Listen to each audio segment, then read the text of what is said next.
Halo and welcome back teman-teman netizen atau warganet yang saya hormati semuanya. Di konten terbaru hari ini saya ingin memberikan update dan juga informasi singkat tentang pelatih baru dari Timnas Indonesia John Herdman bersama asistennya yang baru saja kita diperkenalkan melalui akun sosial media dari Timnas Indonesia, yaitu Dr. Cesar Millan.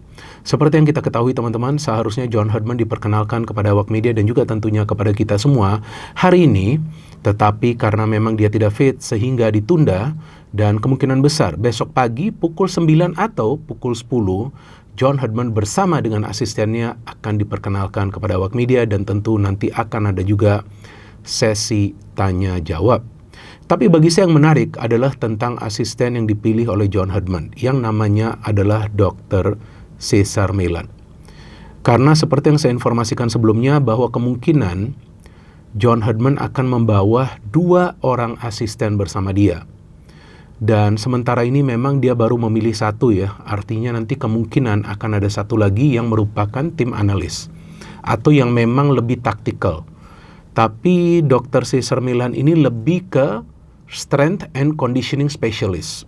Jadi dia adalah pelatih fisik yang memang fokus untuk meningkatkan kekuatan fisik dari para pemain dan juga agar para pemain ini punya level kebugaran yang baik.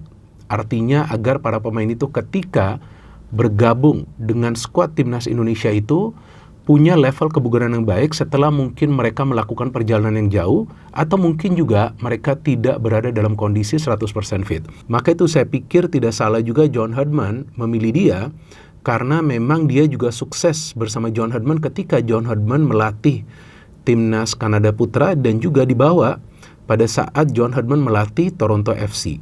Dan yang saya mendapatkan informasi dari kawan saya yang merupakan jurnalis di Inggris bahwa Cesar Millan ini adalah tipe pelatih fisik yang akan mengevaluasi kesulitan bagi para pemain untuk bisa meningkatkan performa mereka.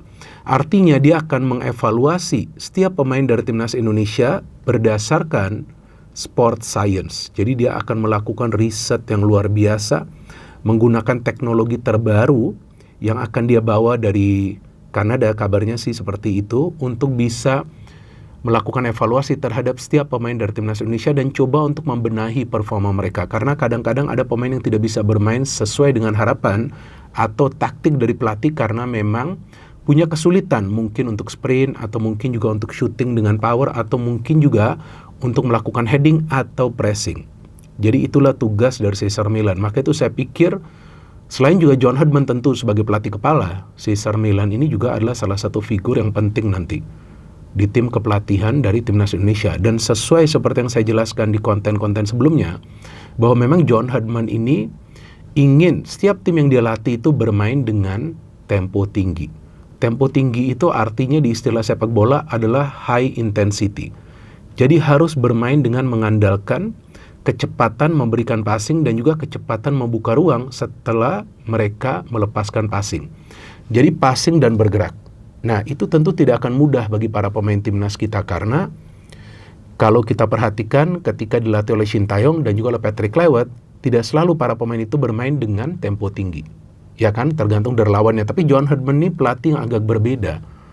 Mau lawan Argentina kayak kemungkinan juga timnya akan bermain seperti itu. Pokoknya high tempo karena dia ingin bahwa skema dia itu mengandalkan kecepatan dari para pemain untuk mengambil keputusan dalam memberikan passing dan juga mencari ruang terbuka untuk bisa memanfaatkan celah di ruang pertahanan tim lawan supaya mereka bisa menciptakan lebih banyak peluang.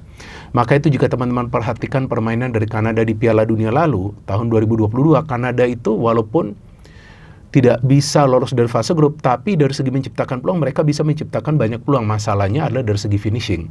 Dan juga dari cara mereka bertahan, karena memang mereka adalah tim debutan di Piala Dunia pada saat itu. Dan juga lawan-lawan mereka adalah tim-tim yang kuat. Ya kan, salah satunya adalah timnas Belgia. Dan kalau nggak salah ada Kroasia dan juga Maroko, saya lupa ya, mereka kalau nggak salah tuh satu grup dengan 3 tim itu.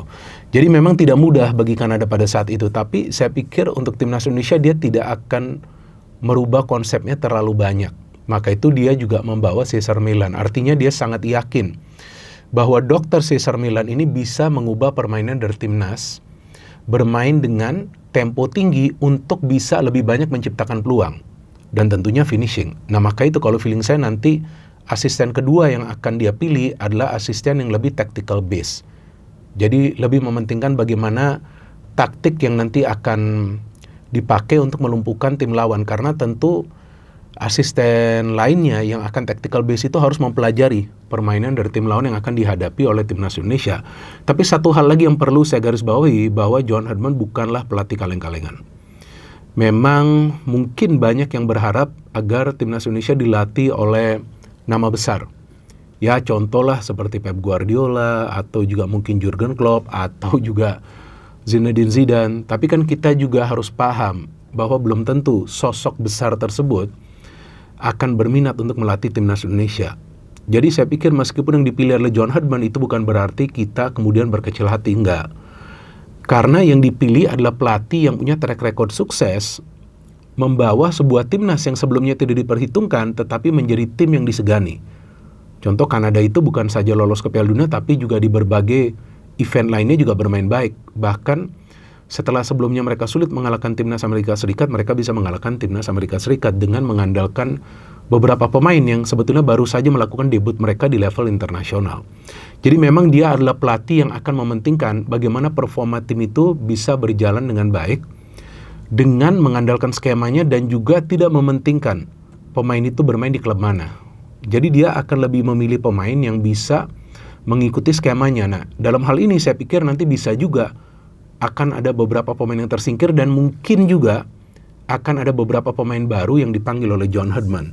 Dan saya juga baru mendapatkan informasi bahwa tidak tertutup kemungkinan nanti John Herdman pun akan meminta kepada federasi untuk menaturalisasi atau juga untuk mencari pemain-pemain keturunan lainnya agar bisa menjadi warga negara Indonesia dan membela timnas Indonesia U23 dan juga timnas Indonesia senior. Saya pikir itu juga bukan hal yang salah. Tapi juga tentu dia akan diberikan tugas untuk melihat pemain-pemain lokal mana yang kira-kira bisa masuk ke squad. Tapi seperti yang kita ketahui, memang masalah dari para pemain lokal kita kadang-kadang adalah dari segi visi permainan. Jadi bukan artinya mereka tidak bisa memberikan passing, enggak, tapi decision making atau pengambilan keputusan antara terlalu cepat atau terlalu lama. Maka itu di level tertinggi sepak bola, ya, yang dipentingkan itu adalah decision making. Contoh, pemain seperti Messi, kenapa dia bisa begitu hebat? Karena dia sebelum dapat bola itu, dia sudah scanning, dia sudah melihat di sekitarnya. Jadi itu juga hanya sepersekian detik, mungkin 1-2 detik saja. Jadi ketika dia dapat bola, dia sudah tahu dia harus kasih bola itu kemana, atau apakah dia harus shooting, atau apakah memang dia harus bergerak dengan bola. Nah, itulah yang nanti akan dia coba terapkan kepada para pemain timnas Indonesia, bahwa mereka harus pintar dalam membaca situasi di sekitar mereka supaya mereka bisa memanfaatkan ruang-ruang kosong. Karena Kanada tuh mainnya seperti itu. Jadi banyak ruang kosong yang mereka masuk. Cuman memang kesulitannya finishing. Nah, sebetulnya mirip juga sih dengan timnas kita. Maka itu ya, bisa juga nanti akan ada pemain baru yang masuk yang merupakan striker. Kecuali memang Ole fit. Tapi kalau Ole juga fit, tentu diperlukan juga tambahan pemain agar bisa menjadi kedalaman skuad dari timnas Indonesia. Jadi saya pikir ketika nanti John Herdman akan mengambil alih tugas dari timnas Indonesia, ya kita juga sebagai pecinta atau juga supporter dari timnas Indonesia juga harus paham bahwa dia masuk ke lingkungan yang baru dan juga sangat berbeda. Kalau di Kanada itu dia dengan mudah bisa mencari pemain, karena kita tahu bahwa talent pool dari Kanada itu sangat besar. Dengan juga mereka punya sistem pembinaan pemain usia dini yang sangat baik, mulai juga dari level universitas. Oleh karena itu dia bisa mencari banyak pemain dengan mudah. Tapi di Indonesia ini kan agak berbeda. Ya gak mungkin juga dia akan cari pemain ke Liga 2 kan. Pasti kan dia akan carinya di Liga 1. Nah, atau Super League ya, maksudnya sekarang kan Super League namanya. Atau ya dia akan cari keluar. Siapa kira-kira pemain keturunan yang bisa menjadi bagian dari skuad. Nah, itu juga adalah tugasnya nanti dari tim analisnya. Artinya pelatihnya yang akan lebih mementingkan bagaimana menganalisis taktik dari timnas Indonesia dan juga dari tim lawan. Berarti dalam hal ini nanti dia juga butuh bantuan dari pelatih-pelatih lokal untuk juga menganalisa pemain-pemain yang bermain di kompetisi domestik. Nah, memang ada beberapa kandidat, tapi ya saya pikir bukan Novarianto. Novarianto kan memang sibuk ya nanti dengan tugas dia sebagai pelatih timnas Indonesia U20. Tapi kemungkinan bisa Zulkifli Syukur atau juga Kurniawan Dwi Yulianto. Ya tentu itu nanti dia akan pilih, tapi saya pikir harus ada asisten pelatih lokal bukan saja untuk sharing ilmu, itu sih wajar. Sharing ilmu, knowledge ya, dan memberikan dia kesempatan juga untuk belajar dengan pelatih-pelatih lainnya yang nanti dia bawa. Tapi selain itu juga untuk bisa memberikan kesempatan bagi para pelatih lokal agar mereka juga memahami bahwa untuk menjadi pelatih yang memang top, ya harus juga punya kedalaman dalam menganalisa permainan tim lawan. Nah, karena John Herdman itu, ya walaupun dia nanti akan ada asisten pelatih, tapi kan dia juga akan menganalisa permainan tim lawan. Dia juga akan melihat kekurangan dari timnas kita. Jadi, saya pikir sekarang kita tinggal tunggu dia diperkenalkan, kemudian pertandingan terdekat itu nanti adalah di bulan Maret, FIFA Series, dan juga nanti ada Piala AFF. Ya, saya pikir dalam hal ini kita juga harus sabar memberikan dia waktu, dan saya feeling bahwa dia tidak akan membutuhkan waktu yang lama juga sih. Karena kan sebelumnya juga di Kanada, jika teman-teman melihat track record dia tidak membutuhkan waktu yang lama untuk membuat Kanada menjadi tim yang kuat sampai bisa langsung lolos ke Piala Dunia. Namun saya bukan mengatakan bahwa dia akan bisa membawa timnas lolos ke Piala Dunia, enggak. Paling tidak membuat timnas bermain rapi. Organisasi permainan itu harus rapi, seperti yang sebelumnya kita melihat pada saat timnas dilatih oleh Luis Mia dan juga oleh Shin Tae-yong. Nah, waktu dengan Patrick Kluivert itu kan hilang. Nggak kelihatan gitu, lebih banyak skill-skill individu para pemain dan memaksa masuk ke area pertahanan tim lawan tanpa setup play yang rapi. Jadi mau main menyerang boleh, tapi jangan lupa juga organisasi permainan. Organisasi permainan itu juga mengandalkan pertahanan yang kuat. Jadi pertahanan pun nanti akan dia buat kuat. Dan itu yang perlu nanti kita lihat progres dari John Herdman sebagai pelatih timnas Indonesia. Kalau prosesnya, apalagi yang dia mau proses. Karena tim ini sudah jadi sebetulnya, tinggal ya dia tambah lah 1-2 pemain, atau mungkin awalnya dia tidak akan menambah banyak pemain, dia akan melihat dulu nih dengan pemain-pemain yang ada. Dan saya juga harapkan nanti dia akan menonton pertandingan-pertandingan dari pemain kita yang bermain abroad dan juga yang bermain di kompetisi domestik. Oke teman-teman, kita tunggu nanti John Herdman diperkenalkan dan juga kita tunggu apa kira-kira visi dia untuk bisa membuat timnas Indonesia menjadi tim yang nanti bisa bersaing minimal di level Asia. Saya harapkan bisa bersaing di level Asia karena materi pemain yang kita punya juga bagus, dan ya nanti kita tunggu apakah Piala AFF dia bisa menjadi pelatih pertama Indonesia yang membawa timnas menjadi juara, tergantung apakah semua pemain bisa dipanggil atau tidak. No hate, no politics, only football. Salam sepak bola.